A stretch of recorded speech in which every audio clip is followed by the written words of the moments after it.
Great. Greetings, everyone. This is Payman Lorenzo, your host of the Leaders with a Heart podcast. Today, I have another incredibly awesome guest for you guys. My new good friend, Dave from beautiful Ireland. We connected a couple of weeks ago, and finally, we were able to find time that works for both of us. I mean, Dave is a fascinating man. We just had a nice chat just before going live. He's a high-performance consultant, a world-class athlete, triathlete, author, and I love his mission and his tagline, which is educate, motivate, and inspire. Short, sweet, and to the point. Brother, welcome to the show. Thanks so much for having me, Payman. It's an honor and a privilege, and I hope what we speak about will help your audience. It's going to be a good one. I'm pretty sure on that. So for people who don't know you, tell us, who's Dave as a person, as a human being? Well, as a person, so when I reflect back on my life, and I'm 43 years of age now, but when I reflect back, and even when I was very, very young, it kind of is not surprising what I've ended up doing, because even as a kid, I was always kind of someone who liked to listen to people, was there to listen to people. It was like an intuition. If people were having a tough time, I'd always nearly have the intuition to kind of go and try pep them up, act the clown, listen to them, whatever it might be. And it's like we fast forward to now. What I do is I work with clients basically to become the best they can be, work as a high performance consultant. So it's working on people to be the best they can be, live the lives that they can, that the potential is there for, and ultimately to create happiness in their lives. But again, it all has come from the heart, which I know is a huge thing for you with your podcast and your overall mission in life. You know, my entire business career and life in general has been about leading from the heart and truly, genuinely waking up every morning with the sole purpose and mission to make a positive impact on even just one person. And it's rewarding. It's fulfilling, it's so satisfying, and it literally feels like a purpose or mission. So as I said, as a person, it's something I can see in myself. When I was a kid, people will say it about me. You know, people will always, even strangers naturally gravitate towards sharing things with me maybe sooner than they would with others, because I suppose they feel comfortable. And like we chatted before we came on, energy is everything. So like I focus a lot on creating good energy for my own benefit, because it's important to go around with good energy for your own self, but also you having good energy has a positive impact on other people.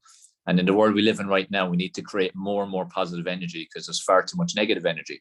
So it's like that battle, and each of us has a responsibility to create more positive energy. And as I said, it's for yourself, but also for everyone that you come in contact with, which may be just someone walking down the road and you might just give them a smile or some form of acknowledgement. That tiny little action could change their day completely. Totally. So we need to start living consciously of every action that we take and decisions we make and every behavior that we show, because it'll all have an impact again, and not just other people, but you. So it's a win-win.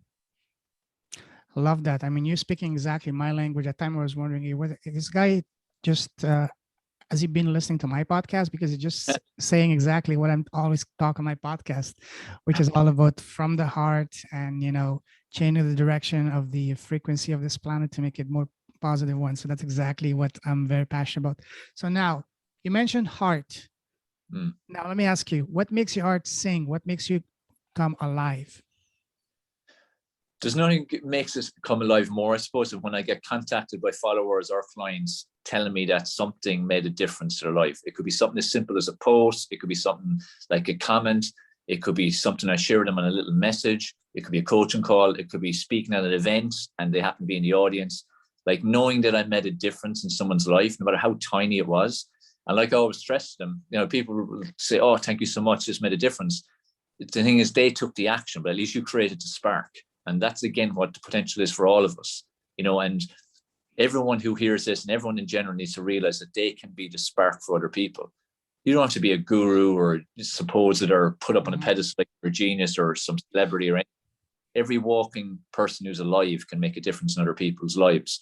And there's nothing that makes me feel happier than someone telling me that something I've done or said has made a difference to them, whether it could be something I did athletically or something I do in business, or like I said, something as simple as something I posted or even commented on a post.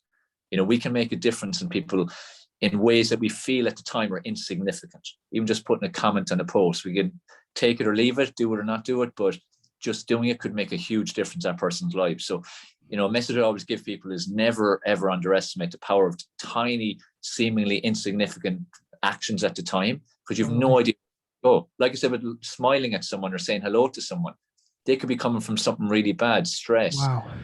Anything could be getting them down. But you just acknowledging their existence could be that tiny spark that turns their day around. So we have to stop underestimating these things. Absolutely. As I said earlier, I mean, I feel that like we're almost like twin souls, because what you say exactly is exactly what I keep on talking all my episode, what I'm always mentioning about. That's amazing. Now, you mentioned making a difference. Isn't making a difference in someone's life, at least from my perspective, and I want to know your thought as well, isn't that the greatest reward of all? Not the monetary compensation, but the actual impact you make in someone's life, and the actual difference. Isn't that the greatest reward? For me, 100% it is. Like it far outweighs any monetary reward. Absolutely. Like I'm in my career 26 years now, and I said I've lived like a certain type of person for 43. And from a business point of view, I've always led from the point of service, aiming to make a difference in people's lives, and always believe 100% money will come if you're doing the right thing. And that typically is what will happen. Lead with the right intention, let money take care of itself. Because look, we have to make money, you have to survive. That's just part of life. But if you look at the difference, people who lead 100% with money and what happens versus the people who lead more with their heart, it's very different. And it's more satisfying. It feels better anyway. So, that's why that's so important. Absolutely. And just to give an example from my own life, that when you focus on, when you place your focus on impact, the money's going to take care of itself. My background is e-commerce. Last year, I was working on launching a product on Kickstarter. And my goal was not to raise any specific amount of money. My goal was to raise enough money so that for each unit I would have sold, I would have given a pair of eyeglasses to someone in need in India. So my goal was to raise enough money so I can give one pair of eyeglasses to 5,000 people in India. And if I were to reach that goal, then by default, it would have been $1 million campaign. So, that campaign, I wasn't able to do it because of all the craziness in the world. I couldn't find a manufacturer to make it, but I've put it on the shelf.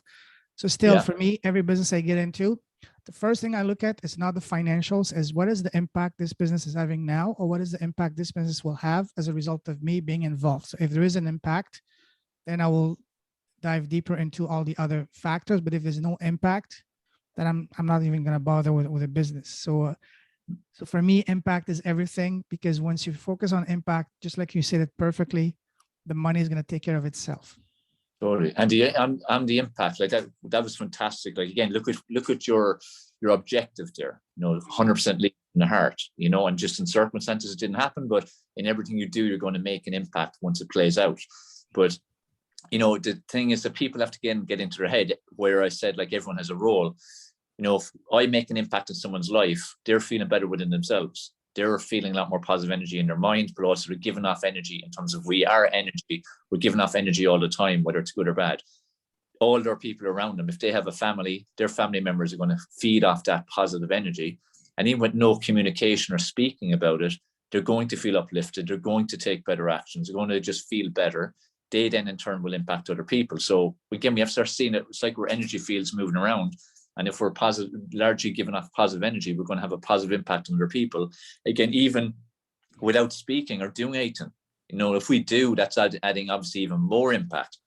And this is why there's people in our lives who if we think about, if we know we're going to go and meet them, we feel uplifted. We haven't even gotten in the room with them yet. If we're in the room, great. Just like we've people in our lives, if we're going meeting them, we feel low. And when we're with them, we feel really, really low, and they're draining us. The kind of people we need to get out of our lives. So it's basics, like everyone who hears this can relate to that in their lives. It's just, again, becoming conscious of that.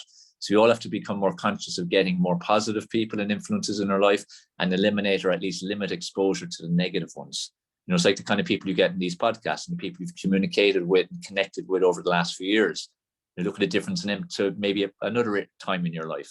And we all can relate to that, because we've all have had those phases in our life. Speaking of that, that's a powerful point that you raised about reducing the attention we give to people that are negative. So do you have any tips for anyone, for example, that as people that are close to them, like say family, spouses, that even though they mean good, but they're mostly negative? Do you have any tips for people to balance that? I mean, it's one thing if it's just some acquaintance, you just don't bother with them. Yeah. But if it's someone close family, it's a lot more harder. Do you have any tips on that? Yeah, like that's why I always say eliminate or limit exposure. Because let's say if it's, for instance, a spouse who you genuinely love and get on with, but just there's aspects of them you just don't like, they're quite negative, but they are the person you do want to spend your life with. Or if you take your family, they're your family. You're never going to completely cut them out. This is really bad. So that's why I always say eliminate, like you said, with associates, or limit if it's family. The biggest thing we need to learn, I suppose, is they're coming from their perspective. And if we become defensive, that doesn't achieve anything. If we let them steal our energy, we are the ones making the decision to let them steal our energy. So even you could be in the room with the most negative person ever, it's you are allowing them. It's not them doing it to you. It's more you're allowing them. So I think for each individual, we need to focus on us getting control. One, taking ownership and take personal responsibility for how we are reacting to other people, because it is us reacting. We can't blame them all the time. They're having an influence, yeah, but we are allowing them to. So first of all, take ownership and take personal responsibility for your reaction to that. And the other thing is they are who they are. You can't change them. So the other thing, and I've had to do it with family members often over the years, is learn, again, how I control, again, my emotions when I'm with them. If conversations go certain ways, don't engage or change conversation. Or if the conversation continues, again, control my own emotional state. Because is it serving me if I let my emotional state go down or up? It's not. I need to manage it in the middle. Now, it's not easy to do. We're humans. We're run by our emotions. But at the same time, we control how that goes. So it's like learning to do anything. Like we spoke with guitar earlier, learn to play the guitar. It's practice. You have to practice, practice, practice. Like your thought process. Again, we live in a world where there's so much negativity and negative thought processes. And it's drilled into us in many ways and conditioned into our brain a lot of the time. We have to counteract it by, when we get negative thoughts, hit it with positive thoughts and keep hammering it with positive thoughts, like a tennis match, until we start to win. Same again with engaging with people that we are going to have in our lives. We need to get better at how we react and not react to certain conversations. So in terms of advice and tips for people, work on yourself, focus on you and what you can do to improve your own, emotional IQ in a way, and your emotional state management and how you control yourself and your mind, and try veer away from certain conversations if you can. Don't go there. And as I said, limit your exposure to them. Even though it could be a close family, you may have to really limit your exposure to them. Totally. It's important. Perfect. Yeah, absolutely amazing tips. Now, tell us what makes you sad and angry? What makes me sad and angry? Sad and angry, a lot of stuff I'd see with humanity would make me sad and angry. I hate selfishness, I hate greed, and I hate injustice and unfairness. And again, we live in a world where there's so much of it and it's needless. Like even take one simple thing like a starvation and pure poverty. There's more than enough money in the world that everyone has enough to survive, because we don't need much. So that does really get to me. But this is where, again, we each have a role to play in this. And this is where I'm very passionate about, what I do and my possible impact. Absolutely. I was reading something that really mind-blowing, that in the US alone, each day, there is enough food that is wasted by restaurants and all that to feed the entire world for a week. Yeah, it's unbelievable. Yeah. It's unbelievable waste. And the portions, like I remember I've been in the States many, many times, and portions unbelievable. And the amount of food on the plates going back into the rest or the kitchen after is shocking. And like, why isn't there systems in place where a van comes to every restaurant at closing time and takes away its food and gives it to the homeless? Like I saw actually earlier today I think it's for Sweden, I think it was, but they have a policy where it's probably a particular city there. People in their homes, when they have food, at the end of the day, there's waste, like there is in most homes. There's a particular place in the town, they hang it up on a railing. So there's just bagged food. That's amazing. With jackets and coats and jumpers in the wintertime. So like these are very simple things to do that would not be hard to organize. But the problem is that, at the end of the day, governments have no interest in us and our health and our well-being. And people first need to look up to that. They have no interest. That's just a fact. Absolutely. If we look at our whole lives, has anything ever changed? No, it doesn't. It changes from people. So this is where each of us can play a vital role. So it's like, even for each of us, if we do have food waste, is anything stopping us going out and leaving it with some homeless person? Like, it's increasing all the time. But that really makes me angry, because it's unnecessary. The suffering is unnecessary. And we're meant to be, we're meant to be like a race, like human race. Like, we're meant to be here together collectively to help each other. And like, this could be the most, and when you think of how the world could be, it could be absolutely amazing for everybody if the right mentality was there, and if the resources was done the way it could be. Because again, like you said, with food, with any kind of resource, with money, there's more than enough out there, you know. So that really upsets me and makes me mad and sad and angry and all those emotions you were saying. But it's another big driver and why for what I do, because I personally want to do whatever I can. I want to get to my last few breaths and be able to look back and have no regrets and go, I did everything I could for humanity, for the people I loved, and for myself as well. Totally, absolutely. You're speaking my language, everything, you know. And today's an age in 2022, soon to be here. It's completely unacceptable for someone to be starving. There's plenty of food around.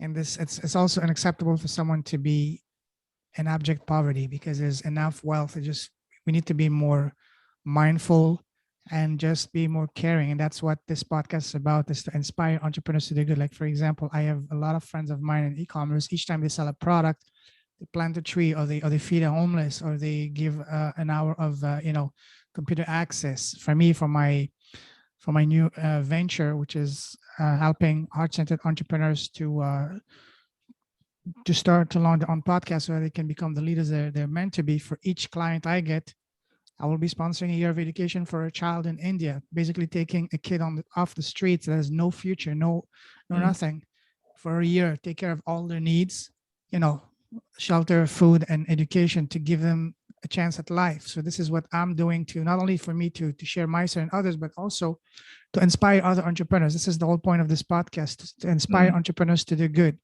And if each and every single one of us can do a little bit in our own circle of influence, then together we can create an unstoppable wave, ripple effect around the world. So this is what this podcast is all about.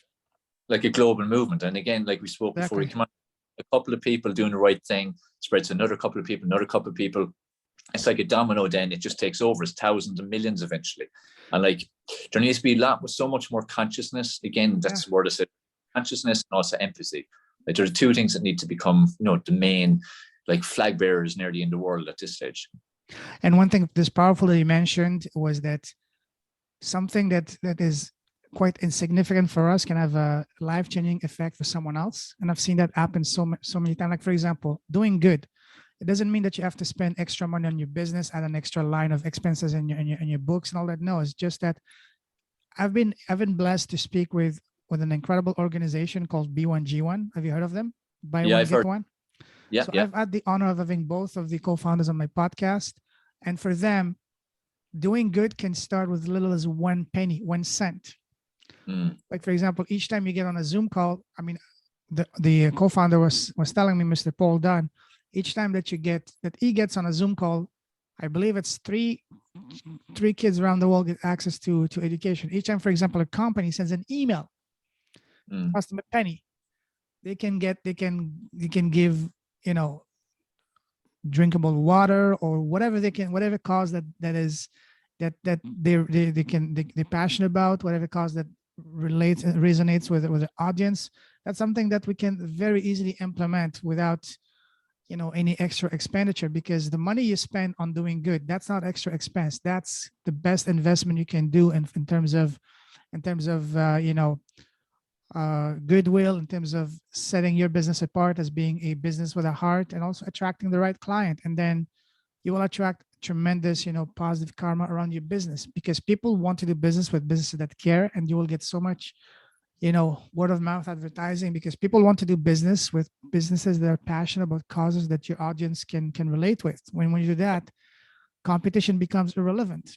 Yeah, and like experience, that's the thing, and that's an important thing. The competition is irrelevant. People worry far too much about competition in business, when the thing is, be the best you can be. You're unique in your own way. It doesn't matter if there's 100 other similar. You have your way of doing it. And it's like you're saying there, even with experience and all. Like, it's like you go to a restaurant and it's purely transactional. You get the menu, you order, you get the food, you pay. Opposite experience, you get a lovely welcome in. They hold the seat to let you sit down. They maybe bring you something small just to nibble on before you get your starter. They have conversation. They keep coming back, checking, are you okay? How's everything? Anything else I can get for you? Would you like more? Stuff like that. They have a little bit of a joke with you.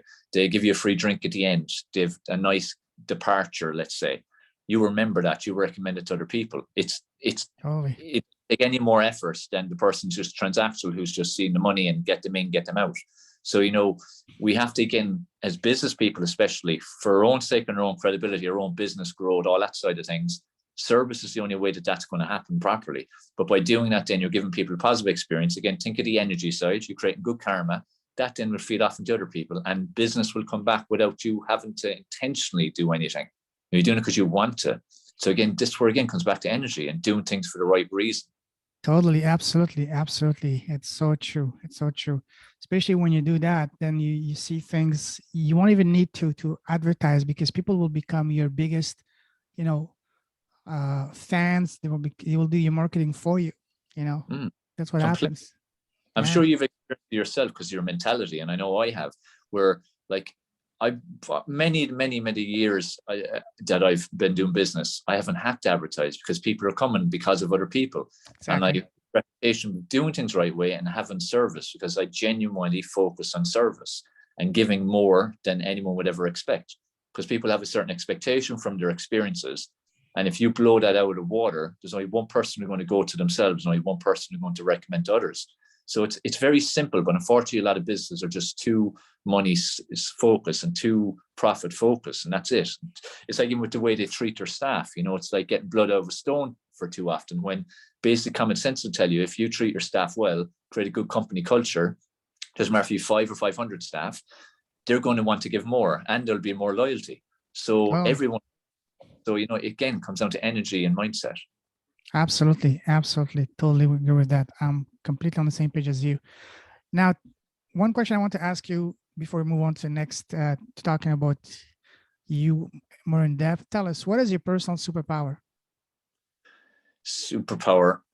I think self-awareness is probably one of the best ones that I've developed over the years. Like superpower, self-love and superpower, what I always say self-love and self-awareness are what I always tell people is actually like superpowers. And like when you're very self-aware, you become very conscious of, again, everything you're doing, why you're doing it. You become very intuitive, you become very tuned into your gut, and you become very authentic. Like I've always done my best to be authentic in who I put out there online, offline, when I meet people. What you see is what you get type idea. And same in business. So for me, I think that has always been my superpower. Like I've never pretended to be someone else. I've never done things because it's what you should do. I've always done things because I believe it's how it should be done. I've done things with whatever my gut instinct was, whatever my literal normal instinct was in every interaction. So when people meet me, they meet who is me. They don't meet like a fake persona. They don't meet someone, whether it be on a like social personal basis or a business, it's the same person. So for me, I think that's been a big reason for a lot of the successes I've had, or especially the kind of, I suppose, the reputation I'd have or credibility or the way people would speak about me. It's like you'd hear some people talk about, at your funeral, how many would show up and all that. I'd be quite hopeful quite a few would try at least at this stage of my life, because I feel I've made quite a good impact on many. But the main thing, again, it's come from the right reason. It's not just solely intentional and go and doing that. I'm just doing me. I'm being me. And I happen to be that type of person. But again, everyone can be that person, So for me, self-awareness is probably a superpower that I have. It's not something you just have. You have to develop it. And it's like, I'm always evolving. And every day I'm trying to evolve to a better version of me. And our whole life should be spent that way. We can always keep getting better in one way or another. Absolutely. And it's very interesting and fascinating that as we talk and get deeper into this topic, we realize that the greatest achievement in life that anyone can strive for is the impact you can have on someone else's life, and the not just someone else's life, but also in communities and ultimately around the world. Because if you can inspire just one person to do good, not only good, but to follow their heart, to go after their dreams, and they can have impact on their own, other people, and so on and so forth. And that's when the magic happens. That's when miracles happen. Completely. Love that. Awesome. Now, you love traveling, right? Big time. My favorite activity. Same here. Awesome. Now, let me take you on a different type of traveling.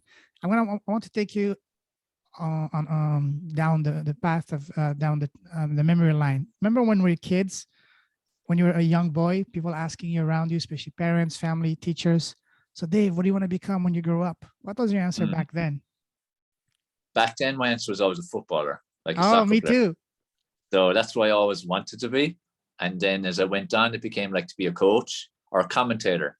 Like when I was probably 14, 15, that kind of age, playing like FIFA, like Oh PlayStations, all yeah, that. oh yeah. I could be in there on my own. My parents used to think there was someone in the room with me because I was always commentating. But this is where, it's like we say about people leading their passion and living their passion, their purpose. Well, Yeah. this is where we do our best to break from conditioning that happens in the educational system and generally in life. I was told there's no way you can become a commentator or coach. It's not possible. It takes a lot of pull and contacts and so on. And that was my passion. And I ended up going like business studies with accountancy major and French and stuff as a degree. But I finished it, but I went on then to go what was my passion in terms of helping people and fitness and health and all that side. And I did get into football coaching, but from that area, like I didn't get to realize my full dream instead of being a football player or a very top coach. But I did get to then in turn impact thousands of people all over the world with the same kind of mentality of wanting to help people. And also I have got to do a lot of coaching in football. Now I didn't get to coach at Liverpool Football Club, which would have been my dream. Oh, but wow. I ended up going a different direction, setting up a chain of fitness centers. And that would have been the time when it was either go one path or the other. And that's the path I ended up going into versus going straight into like direct football coaching.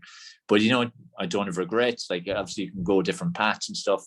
I had a lot of lessons I learned along the way, but football has always been my biggest passion in life. And it's escapism, like, when you're doing so much all the time and doing a lot, in essence for other people too, it's great to have a bit of escapism, and football is my own little guilty pleasure, I suppose you could call it. Wow, we're still so similar. For me too. When I was a kid, my dream was become a professional football player. Who was your idol growing up as a football player? It went through different phases, but John Barnes was one of my. Oh yeah. I love Barnes, and then as years went on, then a couple other Liverpool players like Steven Gerrard. Oh yeah. Biggest ever. He would have had the biggest influence as a role model, just the way he conducted himself, his passion, his drive, never give up. Like I love that kind of player. But John Barnes would have been one of the first who really stood out to me. And especially adversity he faced, with being, one of the earliest black players in the English Premier League, and he was on, and what was big money at the time, it's pennies now. Oh yeah. And his teams, it's crazy. And like with England, like that stood out to me too. There were lessons for me again, like to face adversity, that you're just going to face adversity in life and basically quiet and shut up to adversity, just do whatever it takes to come out on top in the end. Absolutely. For me, growing up, my idol was Marco van Basten. Because of him, I become a AC Milan fan. Crazy. I grew up in the south of France.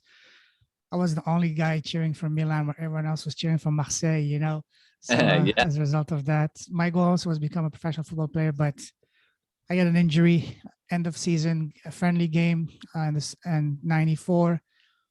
Toward the end of the game, some guy came and just two legs on my left knee. I couldn't walk for 6 months.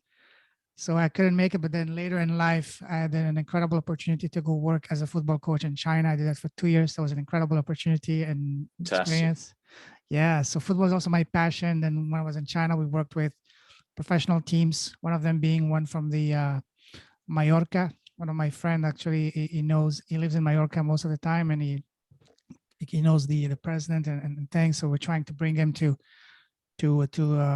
expand their brand in China. Then we started working with other professional teams in South America. He spends half the year in Buenos Aires, Argentina. So he has contacts with all the levels. We're negotiating with River Plate and Boca Juniors to bring them to China.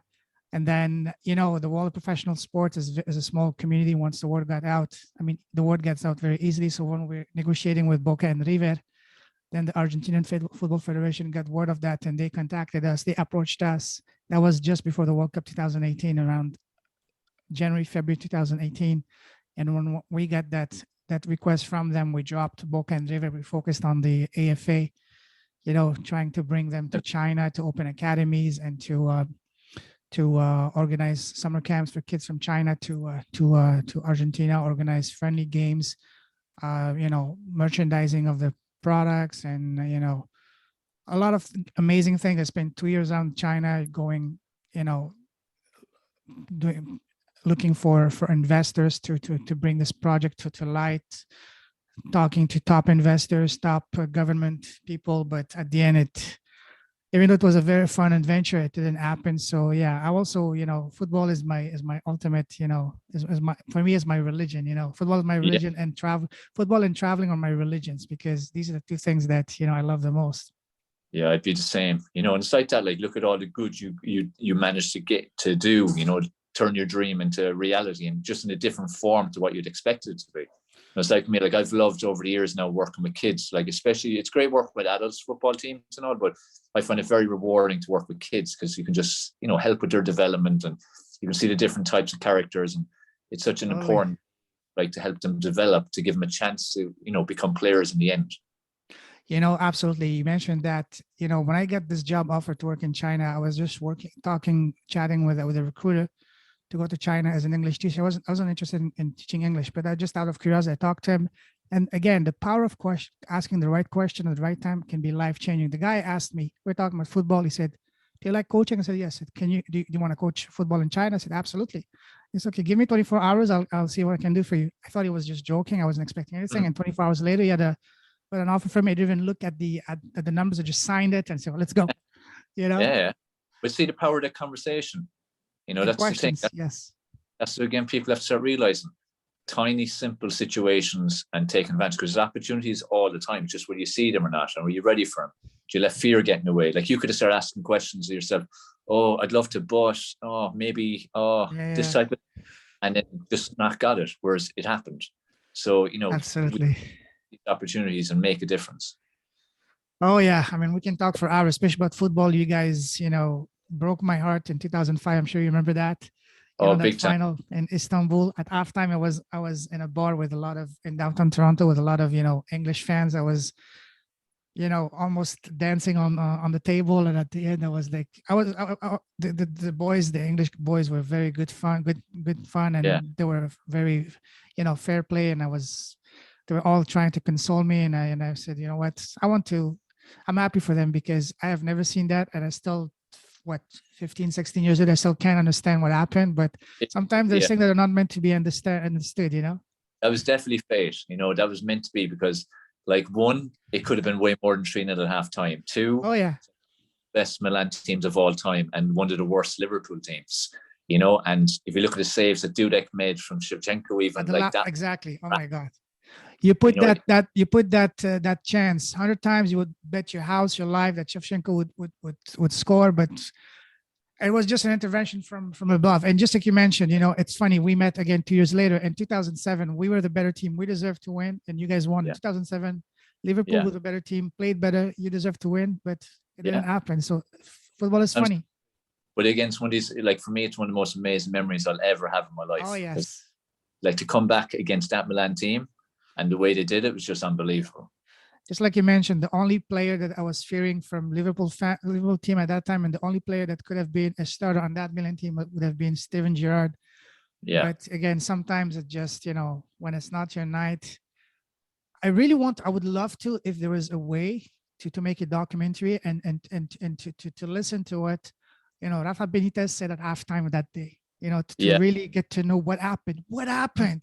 Because it never came out. Like, there's been Yeah. little rumblings even from the players, but they're always cagey. They never say exactly what happened. For whatever reason, I don't know. I'd be the same. It'd be like being a fly in the wall. It would have been great to know. I would love to that would be probably one of the greatest, documentaries, at least for us football fans, because wow. Yeah. Listen, one of the things I would love to do once traveling resumes is actually go to Anfield, to all these amazing stadiums in Europe, especially in England. I was blessed to go, growing up in the south of France, to watch Bordeaux, especially when we had Zidane, Lizarazu in the early 90s, amazing team. I've been able to, watch games at the Maracana in Rio, as well as Boca Junior La Bombonera, watching, Riquelme live, absolutely one of the highlights of my trips. But what I'm really looking forward is to actually go in at Anfield and feel the passion, especially when you guys sing that "You Never Walk Alone." So that I get goosebumps.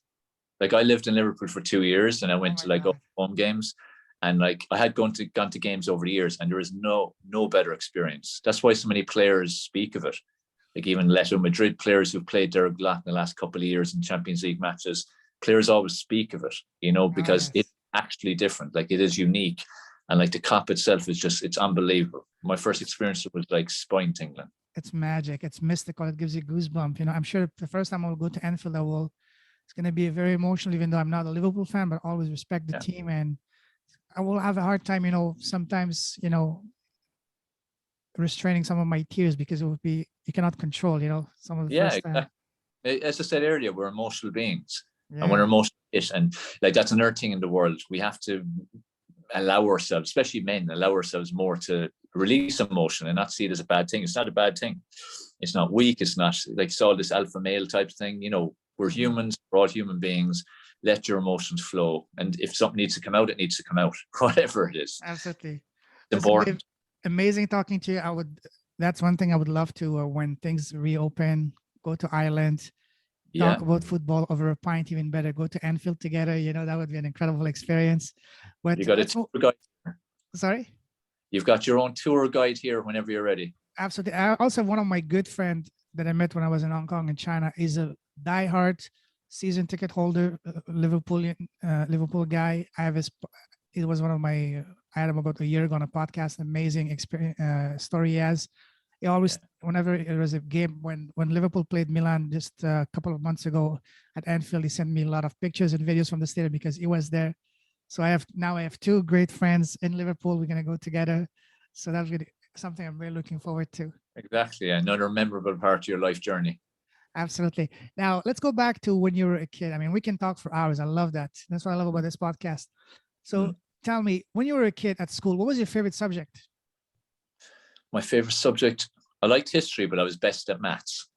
Maths was my best subject. And I think like the way I look at maths is, and it, again, applies to different tasks that people have in life in general. I truly believe like you're either good at it or you're not. Obviously there's in-betweens, but it's the way your brain works. Like I just happen to have a mathematical brain. It's like logic, analytical. It's like even the way, if I meet someone or a client or just someone I happen to come across, I can very much tune into the way their thought process is. It's psychological. It's like body language. It's looking out for things. Other people are far more creative. So I think when people are bad at maths, there's no way you're going to turn that around. You can slightly improve and never really, really improve. So that's just a sign of your, I suppose, character and the way your brain is wired. So for me, maths would have been my best one. I did like maths, but I loved history too. Wow, amazing. Now let's move forward a little bit. What was your very first job?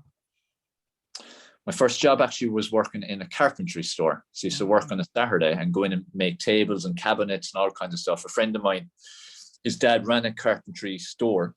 So we used to go in and work in the warehouse making things in the first step of the whole process. So that was interesting. That was me forcing a bit of creativity. Oh, yeah. What was your first business? First business was I started doing personal training. I rented a house. I had worked in a gym for a year and I found it very frustrating because no ideas were ever listened to. And I developed quite quickly and I was very, very passionate about it, but the reins were always being pulled on me. So I said, okay, look, I'm going to just go do this on my own. At the time, personal training wasn't very big in Ireland. It was an unknown, really. That was, 1997.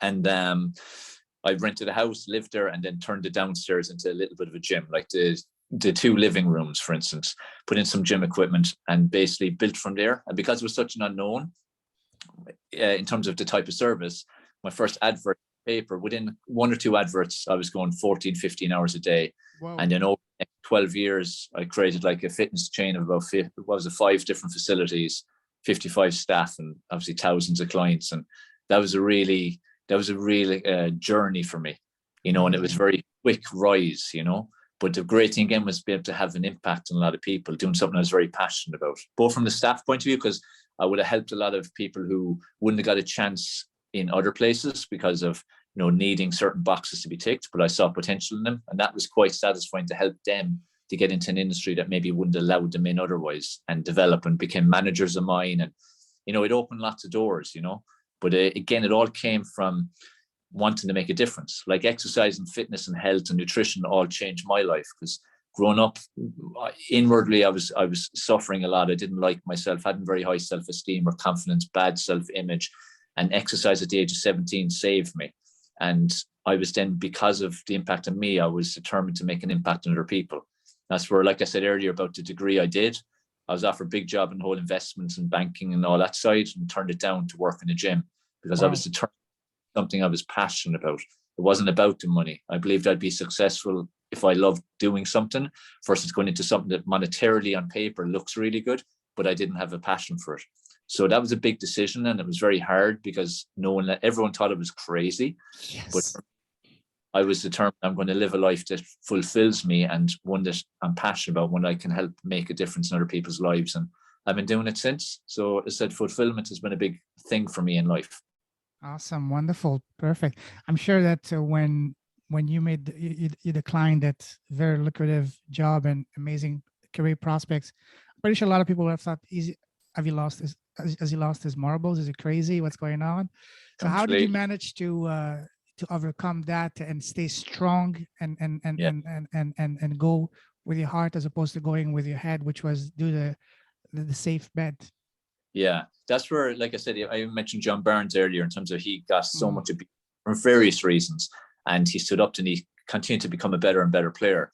Like I look at that point in my life as being absolutely pivotal because at the time, like my parents obviously went absolutely crazy. They couldn't understand what was going on because parents naturally want you to go the safe route. They see you got huge potential. You're offered a great lucrative job with huge prospects. It was mhm. in Luxembourg at the time as well. So they just saw there he's made. He takes that job made. And I basically took a job that I was offered, what was it, like over less than a tenth of the salary. And it was seen as a job that there's no prospects in that. So I was practically disowned for over a month. Everyone who laughed at me or nearly was angry at me, telling me that was ridiculous because they always thought that I had potential to do something good, that type of way. And I'm so glad that I had started my journey working on me from, like I said, at 17, I was in a bad way in my own head, but 17 to 21, I worked on me and I had developed enough self-esteem, confidence, and as well a desire to do what I want to do and that I was passionate about, not to again lead with money, lead with passion over money, that I stood up to it. And it was one of the most important decisions in my life that I did that because I could easily have buckled because there was literally nobody supporting me. It was me against the world type idea. But if I had buckled, I would never have come out of that career again. I would have stayed in that path. Maybe monetarily, I might have done well. That's great. Materialistically, great, but I wouldn't have been happy. And I'd be sitting here talking to you. I wouldn't be sitting here talking to you, would be one thing. But if I For was, I'd be sure. miserable, you know. So Yeah. that was probably the most pivotal point in my life. One of the most pivotal, the earliest one anyway. Did you ever sometimes at night in the beginning when you were, doubting is not doubting, but having this doubting thought to say, did I make the right decision? What if I had chosen that? Did you have those thoughts at night? Like for sure, because we're only human, and when we're hearing everyone else telling us we're crazy, part of you is going to start telling you here you're crazy because that's only natural, and we always gravitate towards a safer option. We don't like risks, even if we're a risky type person. Part of our brain will veer towards not being risky. But I can honestly say there wasn't too much thinking of regret with it, which made it even more certain in my mind of why it was the right path I was on. Awesome. Wow. Now, that's a perfect segue. Tell us about what you're doing now. What's your business? What are you focused on? What are you building? What impact you're having now? So I what year was it? 2009 is when I finished up. I sold off and handed over some of the gyms and so on and went online because a friend of mine, good friend of mine, had got online about a year before. And he knew what I'd done. He knew my career. He knew I'd done well and stuff. But as he pointed out always, he said, look, you impact a lot of people, but they're all local or a little bit national because I was getting a good bit of national coverage at the time. And it says, like, that's great helping all those people. But if you go online, you can impact thousands or millions of people because there's no boundaries online. And I used to keep saying to him, yeah, pay no attention. Because to me, online was like Wild West. I had no interest in it. Facebook, what the hell I want to be on that thing for, and so on. Anyway, he kept persisting. Eventually got me to attend an online marketing seminar, like a workshop day. And I only went to shut him up, to be honest, and tick that box. But within 5 minutes of the first speaker, I thought, oh, now I get it. So that was another pivotal moment for me because I could have easily just ignored him, continued to ignore him or fob him off and not gone. But I went.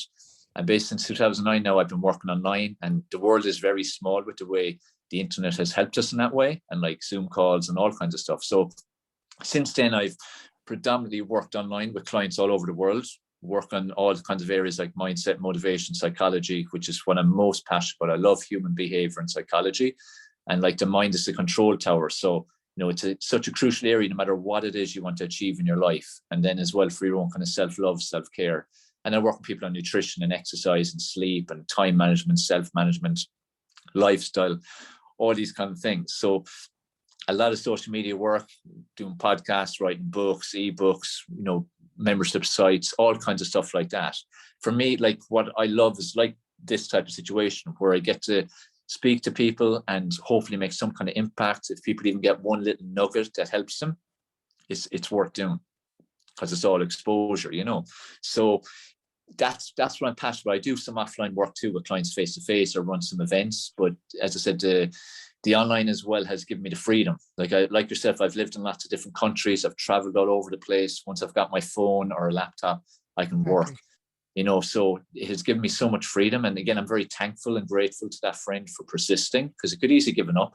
But that again changed my life forever. And especially as well, like I have a son and he's my world basically, and it allowed me to spend as much time as I wanted with him for the last however number of years that is now. Was 13.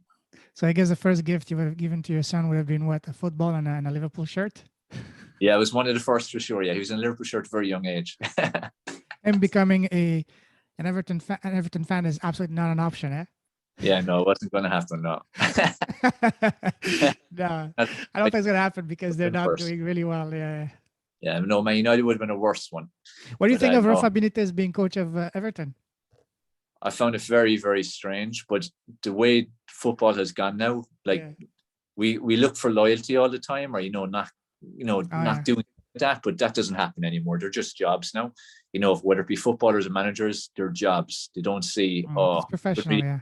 And because of Liverpool, which look from a life point of view and business and all, that makes sense. But as fans, we don't like to see those kind of things. But that's kind of really, So what are your thoughts? How did you react when Stephen G was appointed Villa, the coach?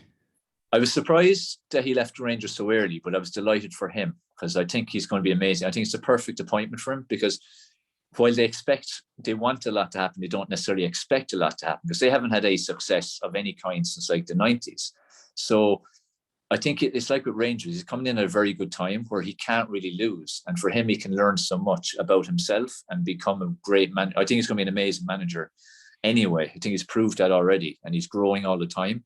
So I think he's going to do a great job with them. I think if they give him a bit of money, they're going to definitely become a much bigger club. They're a big club, but I mean, in terms of their standings, their positions, chance of winning tournaments and stuff.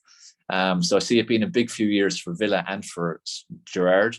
And it definitely looks like he's been lined up to replace Klopp. I think it's like I think it's definitely, and it's going well so far. Imagine that. Stevie G as a Liverpool coach, that would be the ultimate, especially for you guys. Absolutely. Yeah. And it's like you say about like a child and their dreams, like that'd be a double dream for him. His dream as a 3-4-year-old would have been to play for them, and the second dream would have been to manage them. So he will have lived every dream possible. I'm looking forward to seeing Liverpool play Villa and see what kind of reception is he going to get from the Liverpool fans. Yeah, because that's the 10th. I think the 10th of December that they play. Wow. So he'll get an amazing reception as always. I even think it's like you mentioned Benitez. I imagine the vast majority of the crowd, when they go to Anfield, they will give him a good reception, because you have to remember the good that he did. Like he did amazing stuff for Liverpool. Fair enough, he's managing Everton now, but I think only the most hardcore Liverpool fans will not like that. The vast majority will focus on what he did, and same for Gerrard, of course. You have to understand, this is a business, a profession. It's like anyone. If you were to be offered a better deal at another company, the rival company, you would go for it. Same thing. Yeah. So in every other industry, it wouldn't be taught. Nothing would be taught. It was just in football where passion and loyalty. We're romantic. Exactly. Yeah. Before it was like that. Certain players wouldn't go certain places, and same with managers. But now it's not the case. It's like even Rodgers now, there's a chance he could leave Leicester and go to United. You would think, there's no way after managing Liverpool and all he did with them, but there's a good chance it'll happen. Yeah, absolutely. Now, listen, amazing talking to you. Let's get back now to your business. What would you say is your ideal client? My ideal client, basically, and I say it to them themselves when I'm doing my initial talk with them to kind of suss each other out, is that they truly, truly want to achieve what they want. Mm-hmm. Because think of most people, think of everybody in the world. Everyone says they want this and they want that. whatever goal they might have. But there's only a certain percentage who truly want it, who want it enough. It's so different you starting this podcast or when I started my podcast.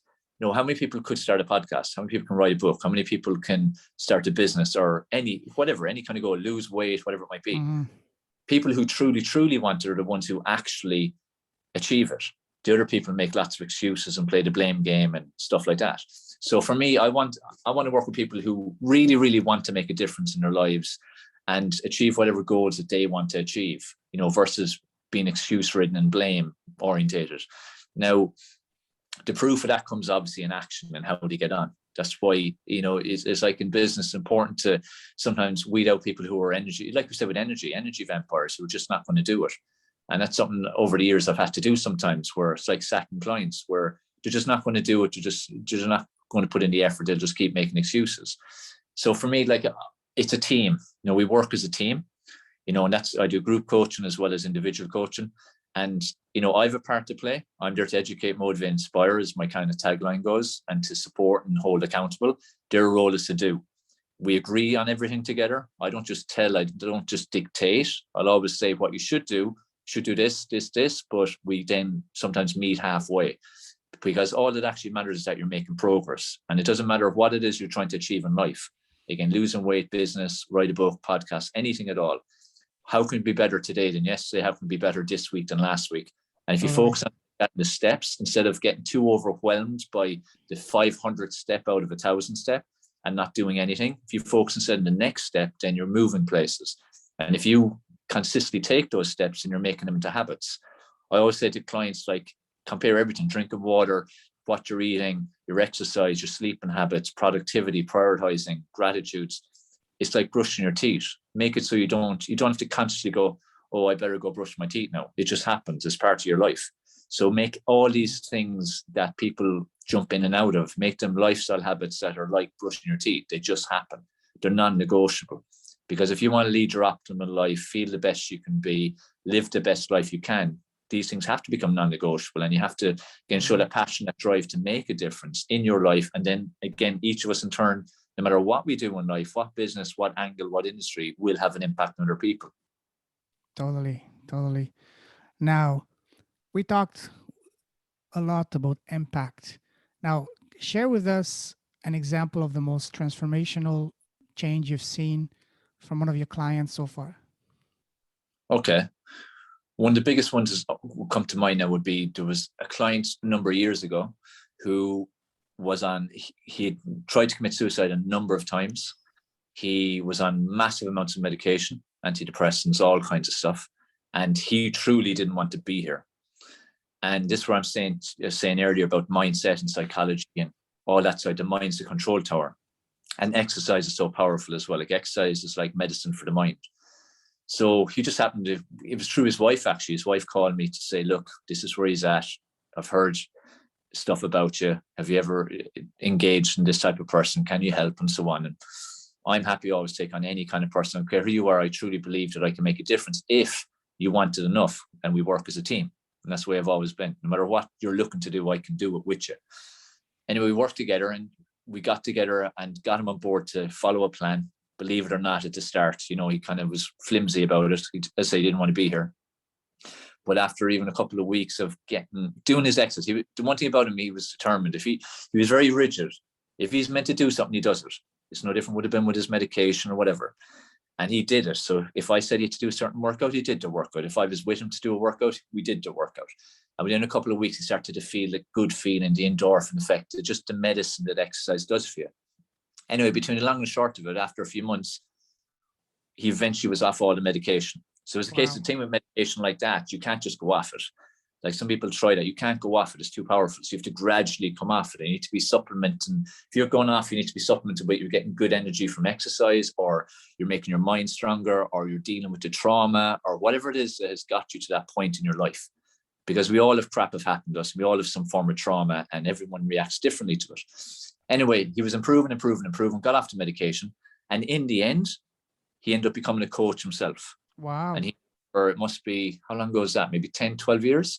He now is a highly regarded coach here, helping people in their own life stories and specializing as well in, people who were, suicidal, medication, and so on. So that was one of the most satisfying, because we look at, again, we're saying about impact and changing someone's life. He was very close to not being here anymore. Think of that impact on his family. He had 3 kids and his wife, and then the rest of the family. So if he had ended it, they're impacted forever. They live with that forever. Instead, he was still here. He became a better person within himself. He became a happier person. Their lives improved. How many people improved off the energy of his family just going out there with better energy? And then in turn, he then becomes a coach. How many people has he helped since then over the last 12 years? And then how many people have those people who've had an uplift helped as well? So again, like we said, and like one person potentially helping so many. If you look at the last 12, 13 years, how many people has that just keeping him alive initially? How many people has that helped? This is the power of, making an impact. And again, we can all do it. We just have to use whatever skills we've got and whatever we're truly here for, because we are here for a purpose. We all have a purpose. We all have a mission, and we have to live it. And we have to just tune into it and know what it is. And this, it's like situations like that I know I'm on the right path. I'm doing what I'm meant to do. That's what I'm here for. That's what I was put here for. Amazing. So that was very satisfying. Amazing. Love that. Now, I mean, there's so much more we can talk about, but let's start wrapping this up. Tell me, what is a cause that you're really passionate about? A cause to go offline from people. Animals would be a big cause for me, because I see it's like we said earlier, with so much injustice in the world and so much suffering in the world and unnecessary poverty and so on.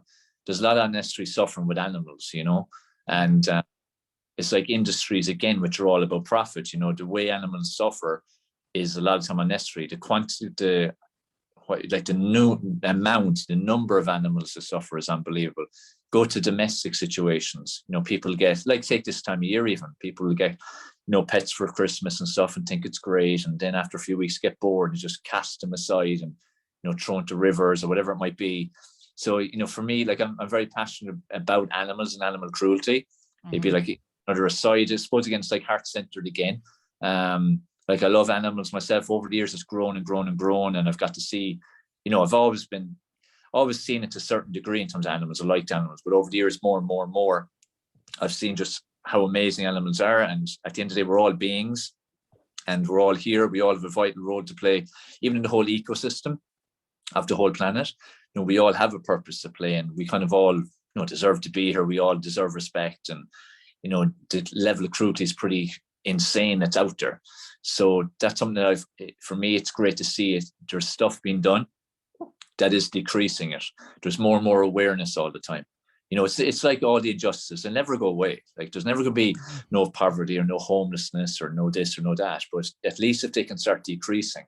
And it's like, even from a karma point of view, like the cruelty that's put into animals all the time, like that's again, bad energy that's in the world, as bad energy into people even who are having to do it, because they can't naturally, as human beings, heart-centered people, or they have a heart, they can't feel good about it, and then that goes into the whole energy, the whole system.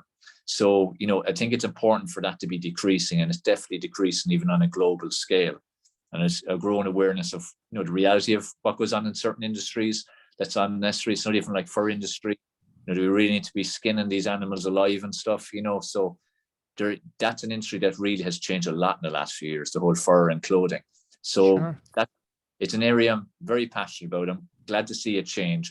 I'm realistic. I don't expect it to ever be perfect, but if we can move in the right direction, like everything, fantastic.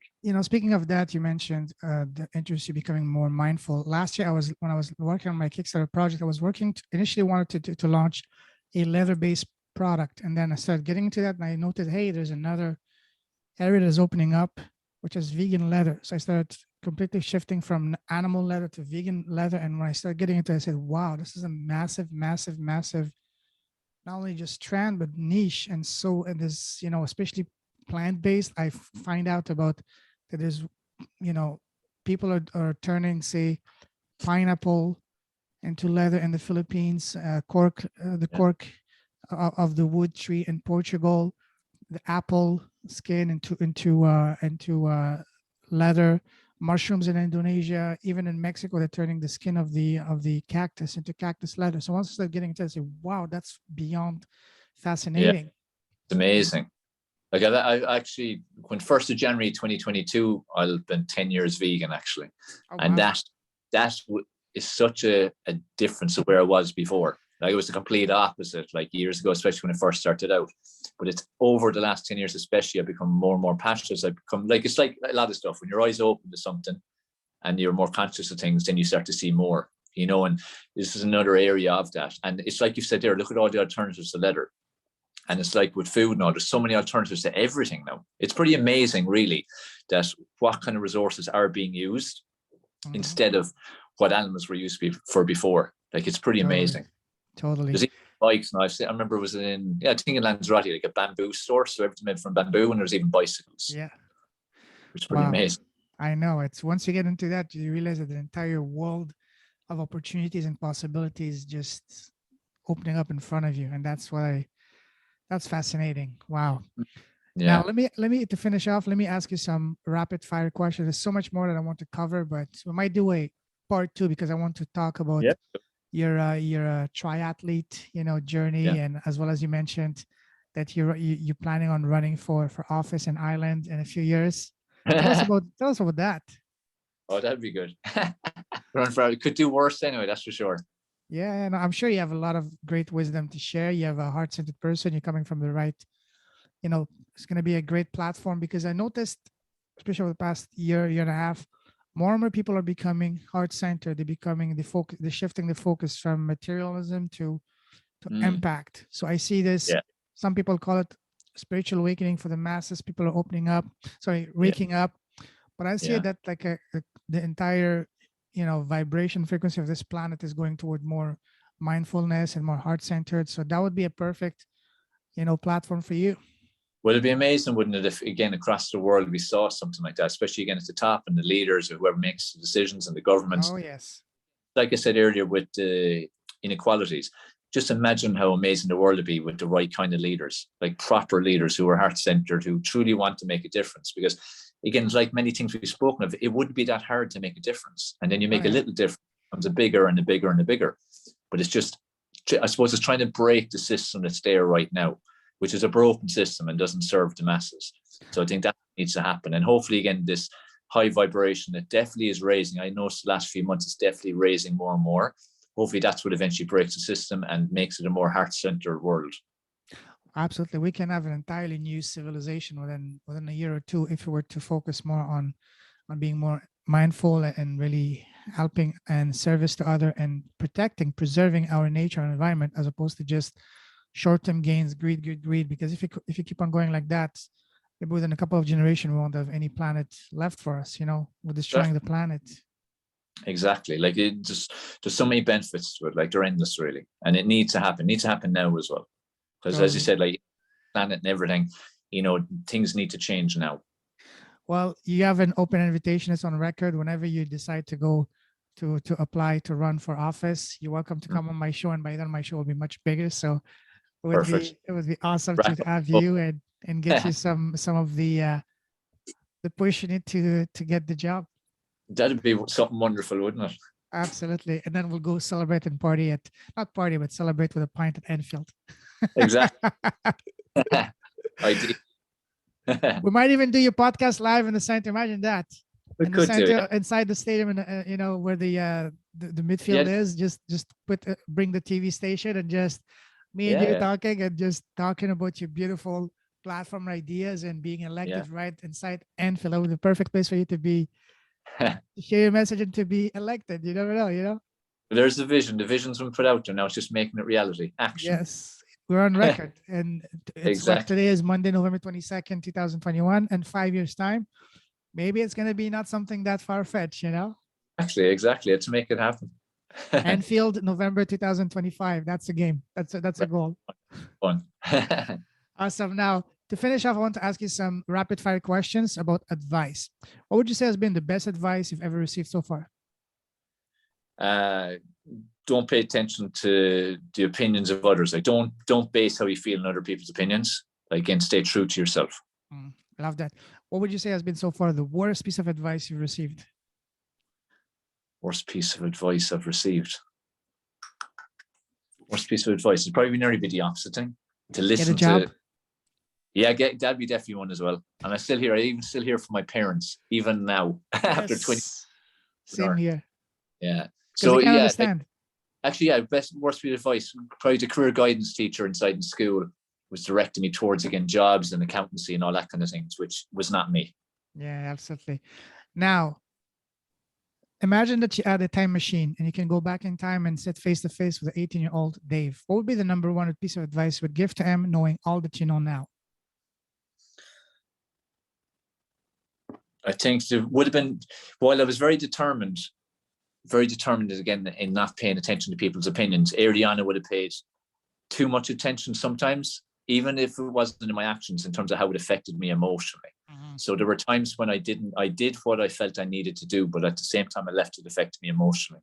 So I think it would have been a case of, stay true, but to yourself and be authentic and do all that you should do and go the path you should do, but really even pay less attention to other people and what they're saying, because again, that's their perception, and also they're not qualified to speak to you about it, because if someone hasn't kind of walked the path, they don't really have any experience to offer you. Totally. They've nothing to offer you from it. So I think that would be part of it.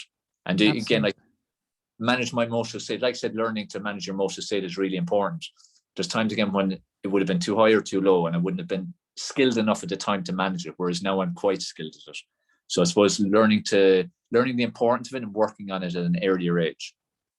Love that. Awesome. Now, do you have your own podcast? I do, yeah. It's called the Mind Body Health Podcast. All right. I will write this down.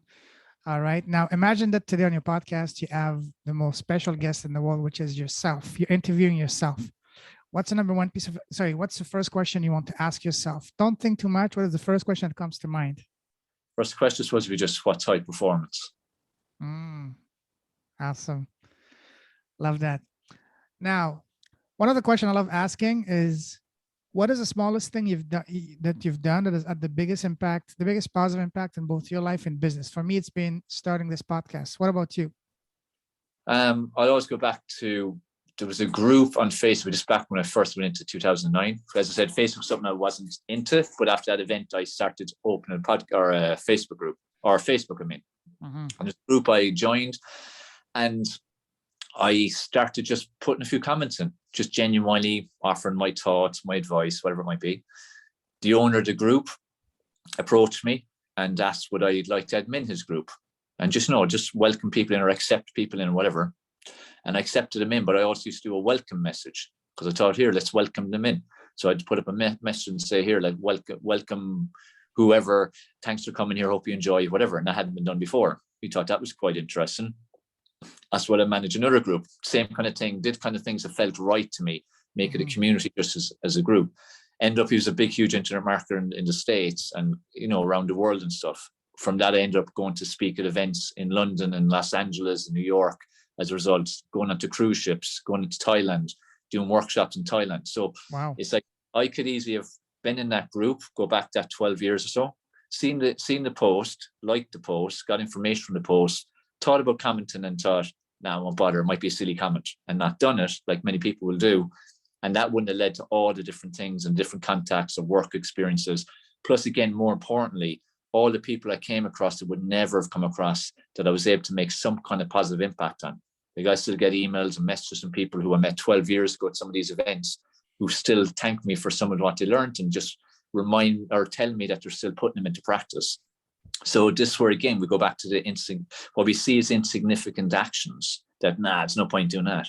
You never underestimate every single action. If I didn't do some of those comments, I wouldn't have had some amazing experiences for myself. I wouldn't have met some amazing people and met amazing business contacts. And I wouldn't have got to impact many hundreds of thousands of people in the world as a result. So, as I said, every little action has a huge impact, potentially. Totally. Absolutely. Absolutely. Now, the final question I want to ask you is, for me, I want you to be very candid, give me tough love. Don't try to be nice or kind. What tips or advice would you have for me to improve my podcast? Tips for you to improve your podcast? How can I make it better? Yes. You as a podcaster yourself, even after a year, I always want to, it's an ongoing journey to improve, to become the best I can be on the podcast. Do you put it on all platforms, or where do you put it? Where do you put the podcast? Right now, YouTube, Facebook, and right now I'm in the process of also putting it on, the audio version as well. So, Yeah. And then all the platforms like, Apple, Great. Spotify, Stitcher, and iHeart, and so on and so forth. Cool. Because what would be good then is, like, Anchor basically sent it to 10 automatically, including Apple Podcasts and Spotify, so anchor.fm. So you basically just upload it and, upload your podcast, put the title, put the description, press publish, and it's on 10 different podcasting platforms immediately. So that's Anchor.fm? Okay. Anchor.fm, yeah. And it's free, which is great. And, Okay. in the States, maybe in Canada, you can actually get money from the podcasts. I think it's from advertising or something like that. But that just, at least it blasts it out to 10 different podcasting platforms, including Apple and Spotify, Overcast, and some other big enough ones. Is that what you're using yourself for your podcast? Yeah. So I use Anchor, and then I put it on my YouTube channel. Okay. I was looking at the different, hosting options for my podcast. From my research, the one I liked the most so far has been Podbean. Have you heard of them? Yeah, I've heard of Podbean. Yeah, that's a popular one. What are your thoughts on them? Are they good to start with? Okay. Yeah, I think that's one. If you know of Rich Roll, he's a pretty big podcast. Like, I think it's Podbean he uses. Okay. Like, there's many out there. I suppose it's like a lot of stuff. Some people find certain ones brilliant, they'll find other ones brilliant. Like, it's kind of, I suppose, trying different ones and tune into them what works for you. Mm-hmm. Okay. But that's awesome. Thank you. I appreciate that. Love the feedback. All right, cool. Now, if someone wants to connect with you, what's the best way to do so? So you can find me on any of the social medias. If you just put my name into Google, even. So it's Dave and Sheahan's Sheahan. A lot of time people put the double E. So any of the social medias is the best way. Or my website's davesheahanhighperformance.com. So there's a contact page on that. And I genuinely mean this. If I can be of help to anybody, I'm not talking as a client or anything. I mean, just literally, you have a question, you maybe need a chat, you need a pep talk, whatever it is, reach out to me. If I can help, or you might see something I cook and you want the recipe, ask me for it. Like, I'm genuinely here living a purpose of making a difference in people's lives in whatever way I can. So reach out, never think twice about it. Love that. And what did you say is the name of your podcast? I'll put it in the show notes. So it's the Mind Body Health Podcast. Mind Body Podcast. Okay. I'll put it in the show notes. Listen, Dave, it's been an absolute honor, blast talking to you. And in a lot of ways, we're almost like a twin brothers. But what you speak is exactly what I have. Not to mention the fact that you're a fully heart-driven person, and football is your passion, just like me. So I absolutely love that. Keep shining your light. Keep blessing the world with your presence and the impact you're having. You're truly making a difference out there, and I salute you. You're a true leader with a heart. Stay safe, stay awesome, my friend. God bless. We're definitely going to keep in touch. And same to you, and well done on all you're doing with the podcast. And it's only going one direction. Same with all the different involved in. So well done. Thank you very much. I appreciate it. Have a good one. Cheers.